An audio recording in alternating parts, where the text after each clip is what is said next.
Here is the Yanta Complete English translation, preserving tone, rhythm, and meaning as faithfully as possible. As you listen to me now, notice the thoughts that pass, and the one that does not. It does not come with fear. It does not come with urgency. It does not come with exaggerated emotion. It simply appears clear and simple. Joseph Murphy taught that God speaks through the subconscious when the conscious mind stops resisting. And Neville Goddard said that when this happens, divine guidance sounds like your own thought, but with a quiet firmness. Perhaps you have ignored this before. Perhaps you called it coincidence or rationalized it too much. But notice this: thoughts that come from fear pressure you. Thoughts that come from guidance do not argue with you. In this video, you will learn to recognize in practice this difference, without confusing religion, without ready-made phrases. You will understand why true guidance never comes with urgency, how to create the mental state that allows this listening, and why many people confuse anxiety with the voice of God. If you stay until the end, you will leave with a clear criterion, knowing when a thought is merely reaction and when it is direction. Do not listen in a hurry. This video is not meant to fill your mind. It is meant to adjust the way you listen to yourself. Most people believe, without even realizing it, that God speaks from outside to inside, as if true guidance had to arrive through an external event, a phrase spoken by someone else, a sign too obvious to ignore. Joseph Murphy explained that this expectation creates a silent blockage because it keeps the mind in a state of waiting, and a waiting mind is always tense. When you are tense, you do not listen, you only react. Thoughts that come from emotional reaction are usually fast and insistent, full of justifications and internal explanations, as if they needed to convince you all the time. True guidance, on the other hand, makes no effort to be accepted. It appears complete, simple, and curiously silent. Neville Goddard said that God does not speak as an entity separate from man, but as assumed consciousness, as a thought that does not ask permission to exist because it is born with a sense of inner correctness. Here is an extremely practical criterion that completely changes how you listen to yourself. If a thought comes accompanied by fear, by urgency, or by a feeling of, if I don't do this now, something bad will happen, this is not guidance. It is the emotional system trying to protect you. True guidance does not pressure, it does not threaten, it does not create anxiety. It simply points. If this is already reorganizing the way you observe your own thoughts, stay with me until the next chapter, because you will understand where this voice really forms and why most people never reach this level of clarity. The more a person begs for external answers, the further they move away from true guidance because they transfer power instead of assuming presence. Perhaps now you realize how many times you ignored simple, calm, lucid thoughts because you were expecting something more intense, more emotional, more dramatic, and this changes everything.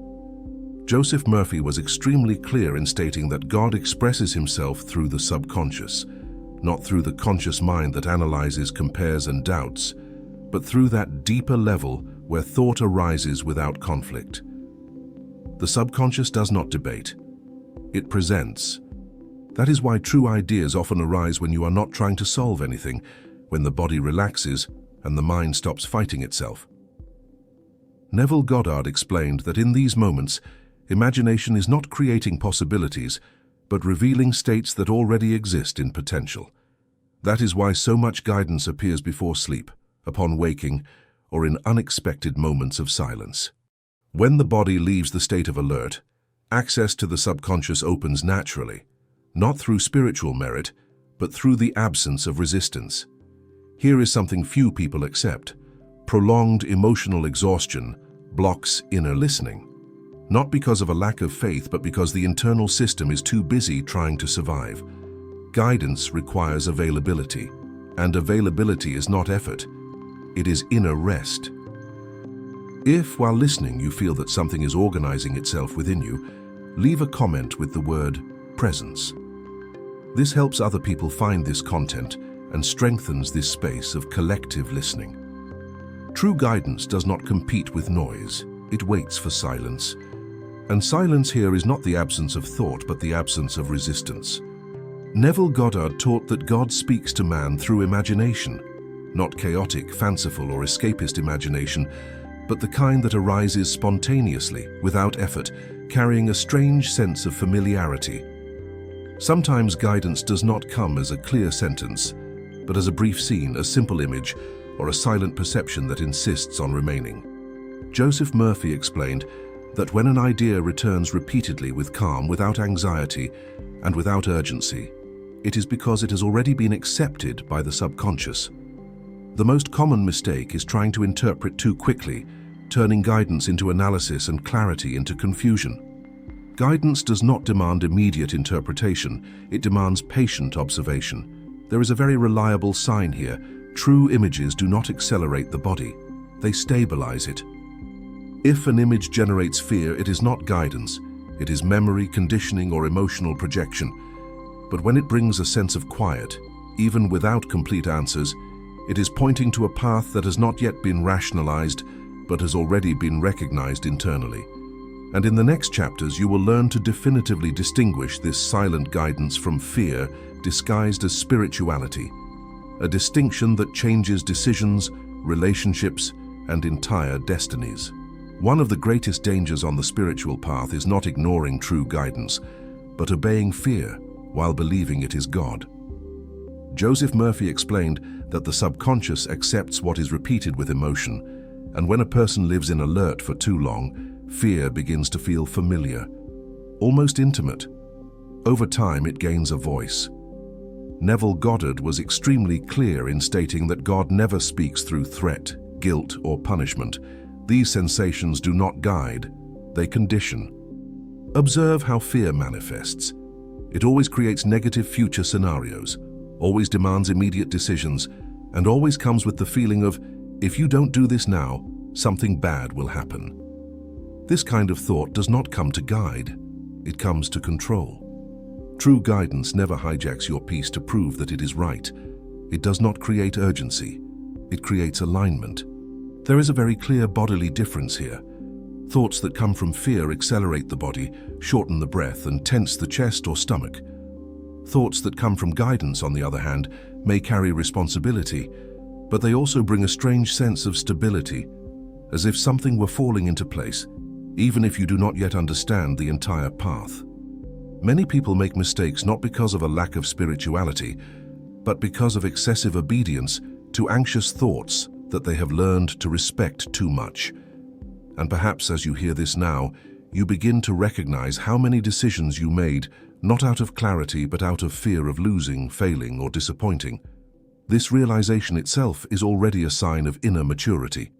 Joseph Murphy taught that peace is the greatest criterion of spiritual truth. Not superficial peace, but that silent sense of inner coherence that remains even when the decision is difficult. Neville Goddard reinforced this idea by saying that divine guidance never comes as prolonged confusion, but as a calm conviction that does not need to be defended. Here is something essential. True guidance does not need to be excessively analyzed. The more you try to justify it, the further you move away from it. This does not mean acting on impulse, but recognizing when a thought is already whole at birth. There is a disarming simplicity in true guidance. It does not bring long internal speeches. It points in a direction and remains silent. Another important point, true guidance does not conflict with your deepest values.